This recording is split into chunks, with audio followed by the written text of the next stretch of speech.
সময় বৃহস্পতিবার বেইজিংয়ের গ্রেট হলে ট্রাম্পকে স্বাগত জানান চীনা প্রেসিডেন্ট শি জিনপিং। এ সময় ট্রাম্পকে রাজকীয় সংবর্ধনার পাশাপাশি দেয়া হয় গার্ড অব অনার। মার্কিন প্রেসিডেন্টের সম্মানে আয়োজন করা হয় মনোমুগ্ধকর প্যারেডের। এক পর্যায়ে গ্রেট হলের বাইরে লাল গালিচায় দাঁড়িয়ে দুই নেতাকে করমর্দন করতে দেখা যায়। পরে রুদ্ধদ্বার বৈঠকে বসেন ট্রাম্প-শি। ট্রাম্পের সঙ্গে বৈঠকে অংশ নিয়েছেন মার্কিন পররাষ্ট্রমন্ত্রী মার্কো রুবিও, সমরমন্ত্রী পিটার হেগসেথ, অর্থমন্ত্রী স্টক বেজেন্স সহ আরও অনেকে। আলোচনা শেষে সন্ধ্যায় ভোজসভায় যোগ দেবেন Donald Trump.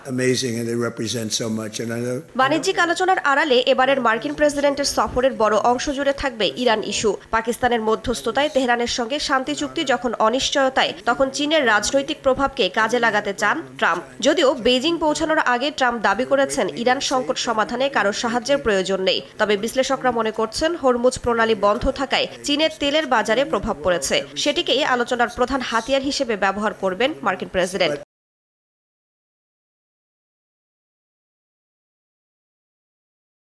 It's an honor to be with you. It's an honor to be your friend. Iran ও বাণিজ্য নিয়ে বেশি আলোচনা হলেও তাইওয়ান ইস্যু ট্রাম্প-শি বৈঠকে গুরুত্ব পাবে। সম্প্রতি তাইওয়ানের কাছে $14 বিলিয়ন অস্ত্র বিক্রির অনুমোদন দিয়েছে মার্কিন কংগ্রেস। মার্কিন সিনেটররা ট্রাম্পকে আহ্বান জানিয়েছেন যেন তাইওয়ান ইস্যুতে বেইজিং এর কাছে কোনো ছাড় না দেওয়া হয়। অন্যদিকে এআই প্রযুক্তির লড়াই এবং সেমি কন্ডাক্টর চিপ আমদানির উপর মার্কিন বিধিনিষেধ নিয়ে ট্রাম্পের উপর পাল্টা চাপ দিতে পারে বেইজিং।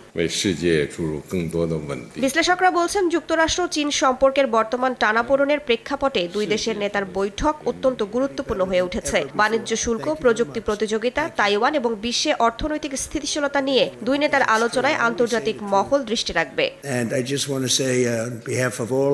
রাইসা জান্নাত, সময় সংবাদ।